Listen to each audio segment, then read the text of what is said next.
We're back on the VRD Carbon, and today it is time to install my electronics and hope that I didn't put too much of this together to make it difficult. Following along with the instructions that told me to install our motor very far back in the instructions.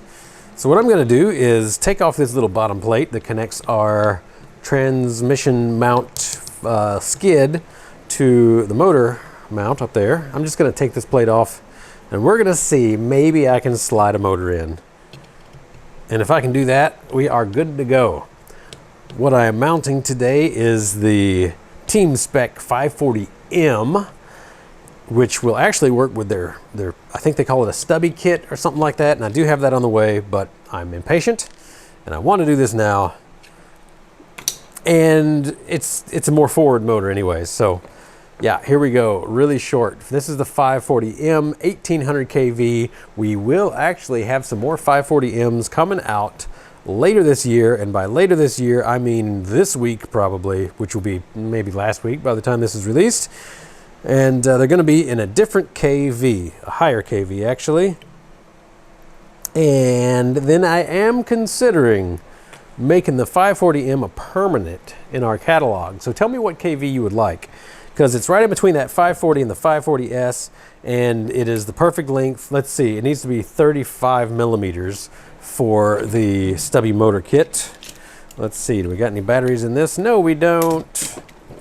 Let's pull out the nice my two Toyos, I don't know how we say it.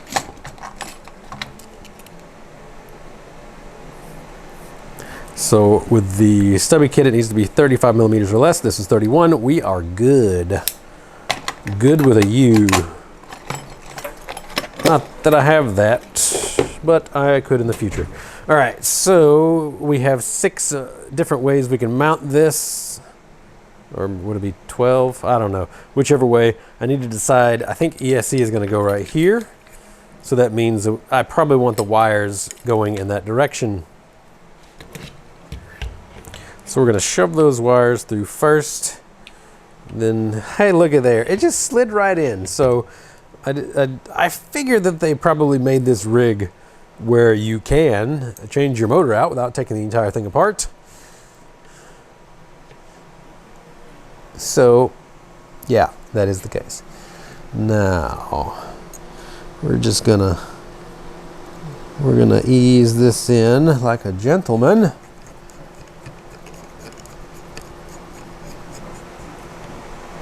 I really love that purple.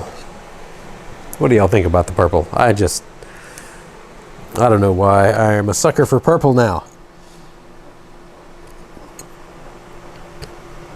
There we go. There we don't go.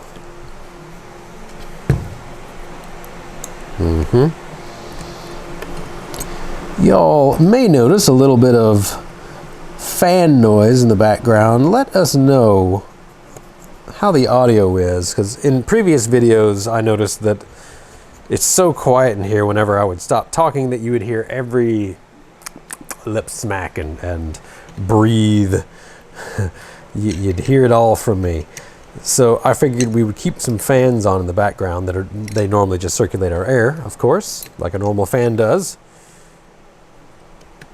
But let me know how that background noise works out for you at home. All right, why is this being so difficult? Come on, just loosen. There we go, there we go.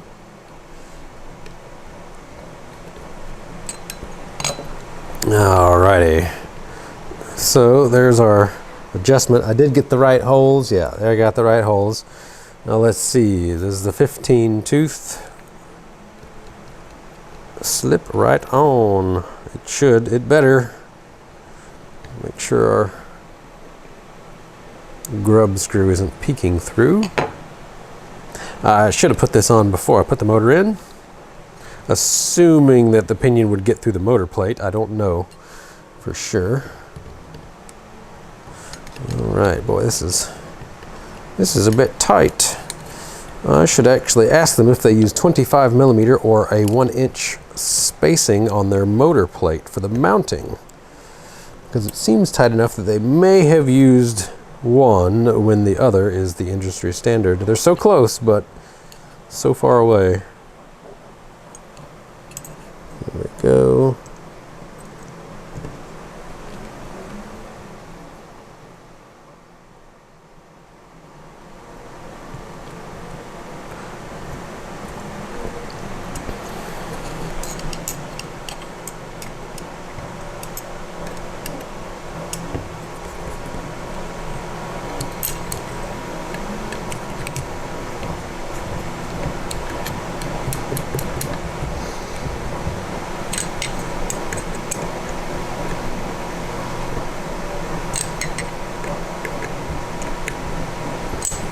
There. All right, now is that too tight or too loose? What I like to do is just go around in circles and we will check the mesh at various points. Pretty tight, absolutely no slop, a teeny bit of slop, a decent amount of slop there. So what I will do is go to the most slop portion, and I'm gonna loosen up the screws for my spur because it does have a 3-point mount. Those were not tight enough. And then we'll see if we have a little bit of slip. I'm going to pull it towards the motor and then tighten it back. And that should make it a little more evenly spinning. Take some of that run out away. All right. A little loose, teeny bit loose, teeny bit loose, teeny bit loose, just a teeny bit of play. Perfect all the way around, just a little bit. You want a hair of room and just a little bit of lash, teeny tiny bit of lash. Yeah, and we can even tighten that up. Since I got the run out by moving that spur just a little bit, loosening it and tightening it, I could actually increase or decrease the distance. I could make my pinion mesh a little tighter, but this will work just fine. We'll see how the 15-tooth pinion does for motor speed. Well, there we go, cool. Bolt that plate back on, our protector.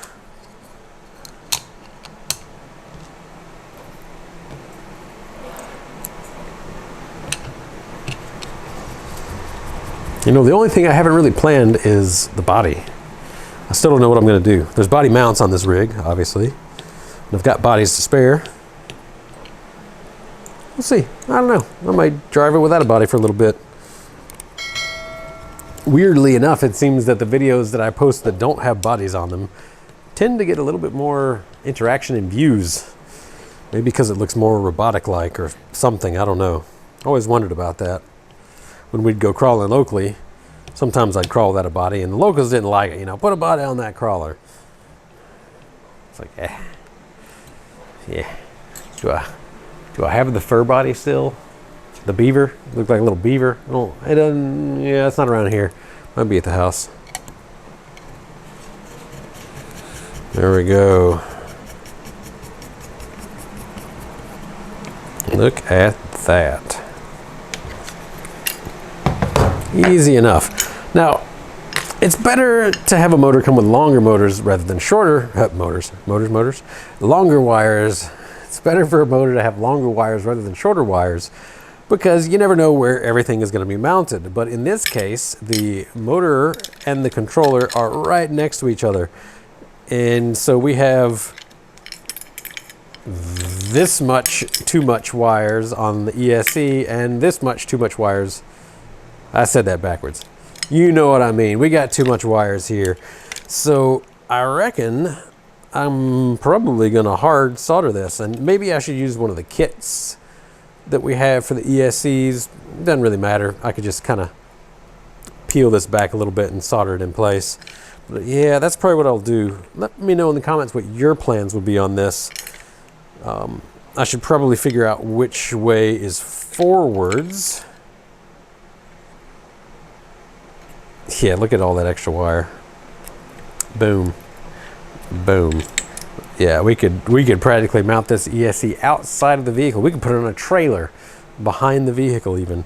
So yeah, I'll do that. We're gonna hard solder this in space, and that's gonna have to be a different video, or I'll just do it off camera and come back. Y'all have seen me solder enough times. Although let me know if that's a video that you'd want to see. But in this case, I think I'll just do it off camera and we will come back. And yeah, and you know what else I should do is make a really fancy looking like wire loom as well. That'd be cool. So there you go. All right, I think we're gonna call it there on this particular video because I got some off-camera work to do and I got some figuring outs to do on there. Although, what about wheels and tires? I haven't gotten that far yet. What do I have? I do have some high racks. I'm sure those would work nice enough. They're not worn out yet. We got some high racks down here. What else do we have? Let's just look. Let's look through the stash. So the high racks, they did have multi-stage foams in them, closed cell inners and open cell outers. They worked. But now that I'm 3D printing foams, I may just do that. So let's see, what else do we have here? We got some really bad stock grapplers. Those aren't gonna grip. Nope. We got some short pro lines. Nope. Nope. Bunch of nope. Bunch of nope in here. We got a bunch of stock tires. Nah. All right, I guess what I got is high racks easily available in 1.9s at least. Anything else? We'll have to steal from other things. I don't want to do that. Is there, although, is there anything I could steal from? Yeah, nothing worth it. I'll try these high racks first. We've got a couple of sets of KLRs as well to choose from, so that's what I'll do. And depending on how much offset, let's see, can we use these whatever Vanquish wheels? Is it gonna rub? It will not rub. Good, good, good. All right, so we just may go with that. I've got this set of VP wheels right here. They've already got very low offset hubs on them. I'm sure it won't rub in the rear if it didn't rub on the front. Yep, plenty of room, plenty of room. Let's check on this side. Looks like, yep, we are good. We're golden. So there we go. That set of rims, that looks good. Also got these methods. They're nice and scratched up. How much room do those have? I could put narrower hubs on those. So those are some options. And of course we also have some TGH rims. And how many sets of those? Oh man, I'm getting down to my last set of those. I'm gonna have to buy some more. I really like those because you can slam it as far as you want to in, or of course use more spacers to space it out. So yeah, I guess I will probably design another foam and 3D print some foams, and we'll throw these high racks on there. That should work at least to get us going. Cool, one step closer. If you do have any questions about these builds, leave your comment down below and we will do our best to get to them. And in the meantime, thanks for tuning in. Have a good day.